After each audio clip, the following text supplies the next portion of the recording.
Aí, galera intensiva, sejam bem-vindos a mais um Questões Comentadas.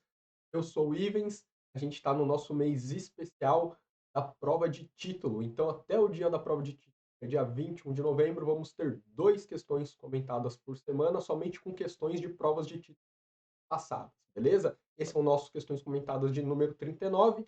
Eu já deixo aí no comentário ó, um hashtag 39 ou um hashtag prova de título para você ajudar no engajamento desse vídeo. Não esquece daquele joinha. Beleza? Vamos para a nossa primeira questão de hoje. Então, nossa primeira questão é da prova de título de 2017. A monitorização da PCO2 faz necessária na terapia intensiva, principalmente nos pacientes graves com suporte ventilatório mecânico.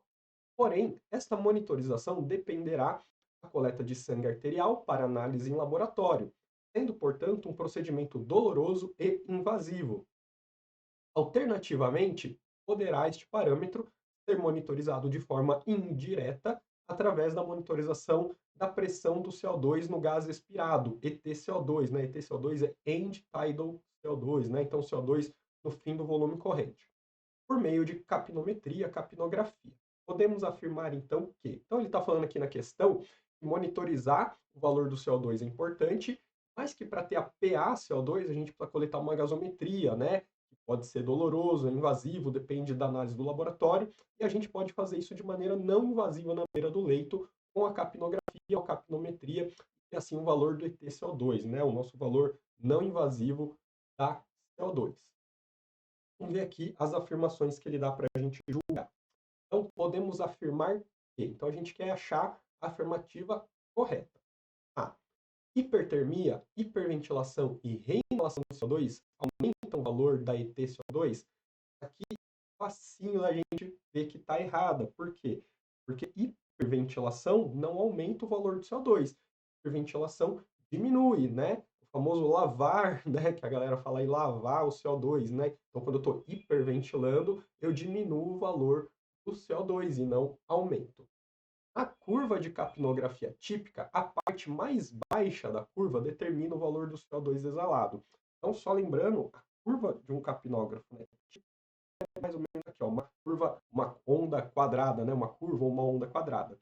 E ele fala aqui, ó, na curva de capnografia típica, a parte mais baixa da curva determina o valor do CO2 exalado. Aqui está errado. Por quê? Essa parte aqui, ó, mais baixa da curva, ela representa a inspiração, que é o menor valor de CO2. A parte mais alta da curva representa o maior valor, né? Determina o valor do CO2 exalado. Então seria o inverso. C. A medida constante da EtCO2 permite monitorar indiretamente a PaCO2 em situações em que a relação ventilação-perfusão não encontra-se alterada. Aqui está correto. Então é por isso que a gente usa o EtCO2, né, para monitorar de maneira não invasiva e indiretamente a PaCO2, né? Geralmente a gente tem uma diferença aí de 5, tá? Entre o valor mostrado no EtCO2 e o valor mostrado no PCO2, a gente fala que tem geralmente esse gap de 5, né? Então se uma está lá mostrando 35, vai estar vindo provavelmente 40. Então a gente sabe indiretamente o valor de uma pelo valor da outra, desde que não tenha nenhuma alteração de relação ventilação-perfusão, como ele fala aqui. Quando você tem alterações de relação ventilação-perfusão, por exemplo, num TEP, uma alteração bem grande, né? E alteração ventilação-perfusão, a gente perde essa conexão, né? Não tem mais esse gap de gap, pode se aumentar muito num TEP, por exemplo, e aí fica mais difícil da gente fazer essa relação indireta entre os valores. D. O paciente com doença pulmonar obstrutiva crônica e limitação significativa ao fluxo respiratório apresenta um platô com linha reta na parte mais superior da capnografia. Então, ele está falando que um paciente que tem DPOC, que tem obstrução ao fluxo respiratório, teria uma curva que a gente considera uma curva típica, como essa quadrada que eu mostrei para vocês. Isso está errado. A curva de um paciente com obstrução, né, um paciente DPOC, por exemplo, ela vai ser mais ou menos isso, esse aumento progressivo, ela não tem o platô. Por quê? Porque você tem uma obstrução ao fluxo respiratório, o CO2 vai sendo liberado aos poucos, né? Porque esse fluxo respiratório está obstruído, está lento. Então, esse valor de CO2 vai aumentando aos poucos porque a expiração está sendo liberada lentamente. Então, ele não tem um platô. O paciente DPOC, o paciente realmente tem essa inclinação na curva da capnografia. tá? E a capnometria estima de forma inversamente proporcional o valor da PCO2. Então a gente fica aqui com a letra C, tá? Então vamos olhar aqui o nosso gabarito. Aí, letra correta, letra C. Então acertamos aí mais uma questão na nossa provinha. A medida constante da EtCO2 permite monitorar indiretamente a PCO2 em situações onde a relação ventilação-perfusão não encontra-se alterada. Segunda questão de hoje, prova de título de 2017 também.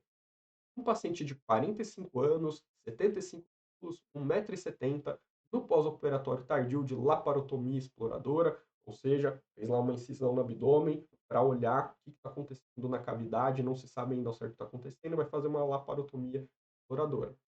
Está entubado, dependente do ventilador no modo assisto controlado e controle pressórico com os seguintes parâmetros: pressão de pico de 20, frequência de 16, tempo inspiratório de 0,7, PIP de 8, FO2 de 40%, sensibilidade de 1, mantendo o volume corrente de 360 ml. A gasometria da rotina mostrava os seguintes parâmetros: pH de 7,13, PCO2 de 32, de 12, PO2 de 92 e uma saturação de 94%. Vamos lá. Diante deste quadro, podemos afirmar que o paciente apresenta acidemia, com acidose respiratória descompensada, devendo ser aumentada a PIP. Então, esse paciente tem acidemia, né, um pH de 7,13. Só tomar cuidado com essas nomenclaturas: acidemia e acidose, alcalemia e alcalose. Acidemia e alcalemia é o diagnóstico que a gente dá referente ao pH, é o estado ácido básico do sangue, tá? Então, sempre que a gente fala de acidemia e alcalemia, a gente está olhando para o pH. Então, o pH do paciente está 7,13, ou seja, né, o pH lá considerado lá entre 7,35 e 7,45, abaixo de 7,35, ele está ácido. Então, o paciente está em acidemia. Bom, a acidose, a gente vai ter que olhar para os processos, né? Acidose e alcalose são processos que levam à alteração do pH do sangue, né? Então, a acidose pode ser, por exemplo, respiratória ou metabólica, e a alcalose pode ser respiratória ou metabólica. Então, lembra, acidemia é referente ao diagnóstico do pH, né? Quando fala acidemia e alcalemia. E acidose ou alcalose é o processo que levou a essa alteração do pH. Então, aqui ele fala, ó, acidose respiratória. Para ter acidose respiratória, o CO2 tem que estar aumentado. Aqui o CO2 está diminuído. Então a gente não tem uma acidose respiratória descompensada. E também, para corrigir isso, a gente não aumenta a PIP. Então só esse aumentar a PIP, a gente já saberia que está errada, mas também isso aqui, olhando, né, para os valores que a gente tem aqui, caso não é uma acidose respiratória descompensada. E o paciente apresenta acidemia por acidose mista, devendo ser aumentado o volume minuto. Ele fala aqui, ó, o paciente apresenta acidemia? Sim, ó, pH de 7,13. É uma acidemia. O pH está ácido. Ele fala que é por uma acidose mista. Então vamos olhar, ó, BIC de 12. Ou seja, o BIC está baixo. Né? Então a gente está aqui numa acidose metabólica. Então a gente tem acidose metabólica. Para ser acidose mista, a gente tem que ter acidose respiratória também. Quando eu tenho acidose metabólica, eu tenho que usar uma fórmula para saber o meu PCO2 esperado, porque aquele PCO2 de referência que a gente conhece entre 35 e 45 não dá mais para ser usado quando eu já tenho uma acidose metabólica. Então a fórmula é essa aqui, ó, vou colocar aqui embaixo para você. Ó. Essa é a fórmula do PCO2 esperado para quando eu tenho uma acidose metabólica. Aí eu tenho que fazer essa continha aqui, ó, BIC vezes 1,5 mais 8 mais ou menos 2. Colocando o valor do nosso BIC aí, ó, 12 vezes 15 mais 8 vai dar 26. Então, 26 mais ou menos 2 quer dizer o quê? Que o nosso PCO2, para estar compensado, né, ele deveria estar entre 24 e 28. E o nosso PCO2 aqui nesse caso está em 32. Ou seja, está elevado ao valor que se esperava.